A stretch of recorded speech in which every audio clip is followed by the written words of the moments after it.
आज की वीडियो में आप जिन 7 चिरंजीवियों के बारे में जानेंगे वह 7 चिरंजीवी द्वापर से कलयुग के अंत तक भगवान कल्कि का इंतजार कर रही हैं। वह भगवान कल्कि के साथ उनके धर्म युद्ध में उनकी सहायता करेंगे। ये 7 चिरंजीवी भगवान कल्कि के अवतार होने की प्रतीक्षा कर रहे हैं। हरि भक्तों के लिए हरि शरणागति ही एक परम साधन है। इस कलयुग के कष्टों से बचने के लिए। नमस्कार, आपका स्वागत है आपके अपने YouTube चैनल प्राचीन समय मंथन पर। वीडियो आपको पसंद आएगी तो आप सब्सक्राइब कर ही लेंगे, लाइक भी कर देंगे। तो चलिए आगे जानते हैं उन 7 चिरंजीवियों की बारे में जो कलयुग में एक अहम भूमिका निभाने वाले हैं। हिंदू धर्म ग्रंथों के अनुसार 7 अंश अवतार ऐसे हैं जो अमर हैं।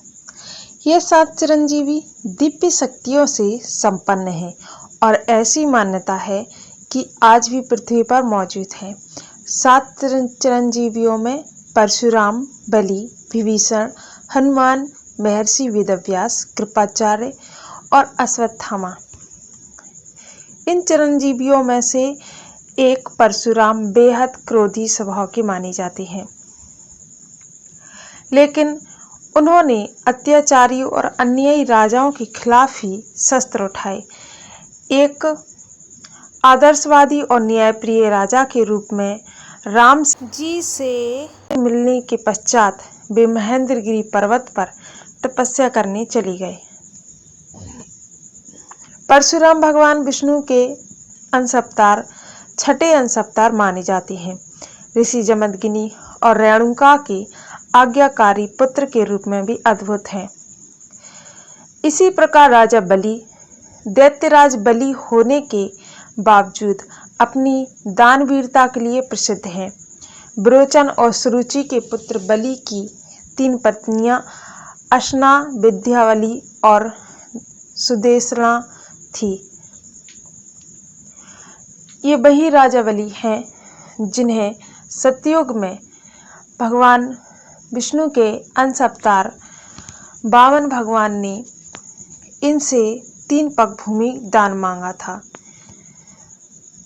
तब राजा बलि ने कहा कि आप कुछ भी मांग लीजिए भगवान, मैं आपको देने के लिए तैयार हूँ।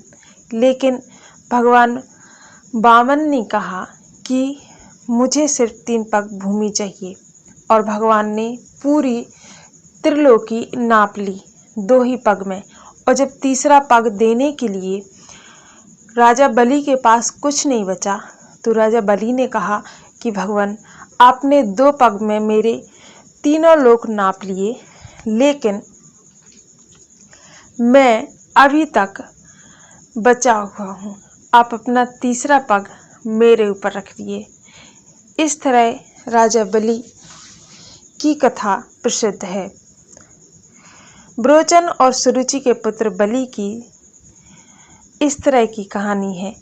इतना होने पर भी ऐसे दानवीर के अपने वचन की रक्षा के लिए उन्होंने शुक्राचार्य के विरुद्ध जाकर वामन अवतार विष्णु को 3 पग भूमि दान कर दी थी।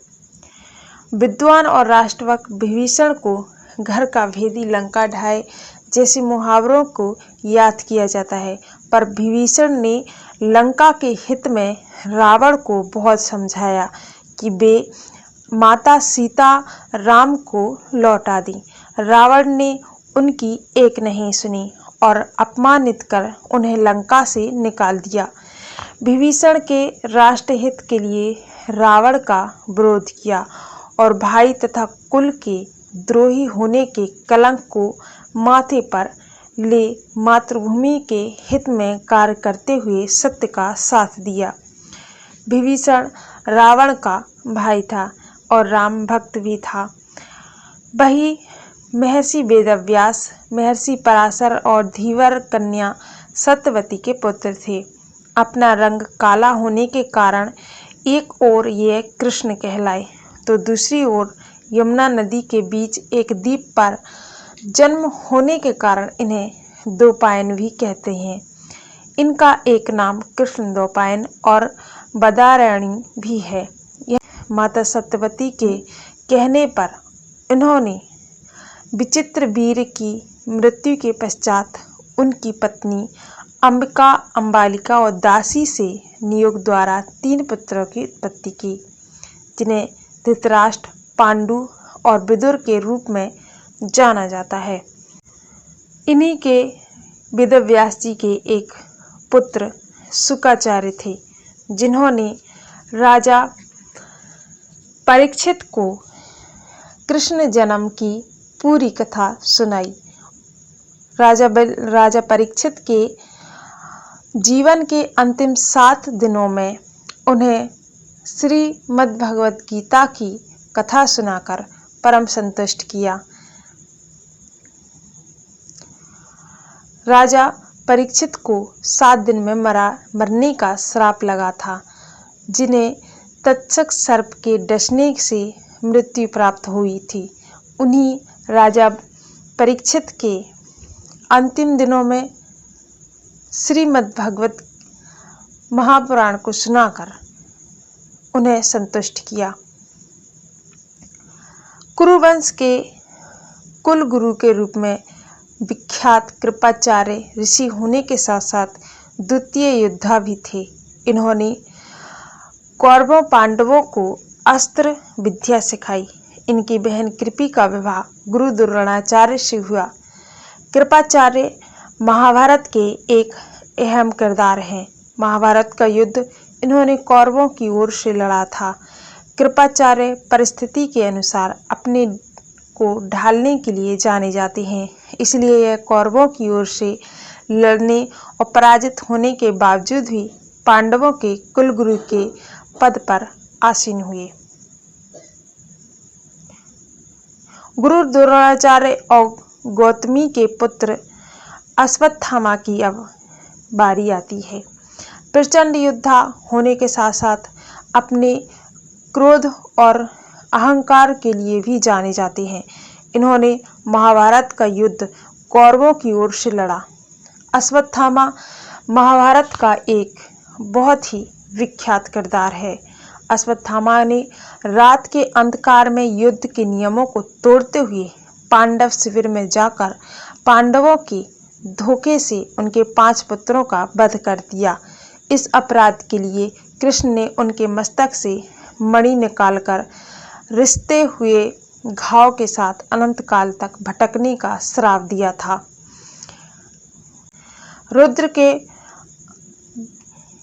11वें अवतार और वानरराज के केसरी तथा अंजनी के पुत्र हनुमान जी का जन्म ही भगवान श्री राम की सेवा के लिए हुआ था। सेवक व सेवा का जैसा आदर्श हनुमान ने प्रस्तुत किया है, वह दुर्लभ है। हनुमान जी कलयुग के राजा कहे जाते हैं, संकट मोचन और संकट निवारक हैं। हनुमान जी के लिए भगवान राम के परम भक्त के रूप में भी जाना जाता है।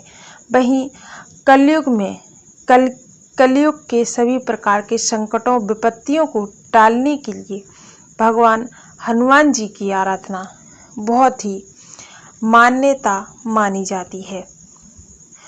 तो ये थे कलयुग में 7 चिरंजीवी। इन्हीं 7 चिरंजीवियों को जब भगवान के 24वें अवतार कल्कि की साथ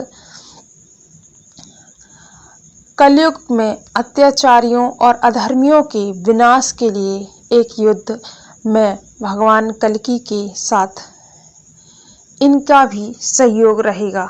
और जब भगवान कल्कि अवतार लेके आएंगे तो उनकी अगवानी के लिए, उनकी सेवा में ये 7 चिरंजीवी खड़े होंगे। तो ये 7 चिरंजीवी भगवान के कल्कि अवतार लेने का ही इंतजार कर रहे हैं। तो आज की वीडियो आपको पसंद आई होगी। लाइक करें, सब्सक्राइब करें और हमारी अगली वीडियो का इंतज़ार करें। इसी प्रकार की रोचक कहानियों को जो इतिहास और पुराणों से मिलकर भी परे हैं, आपके लिए ऐसी ही कहानियाँ वीडियो मैं लेकर आऊँगी आपके साथ। तब तक के लिए नमस्कार।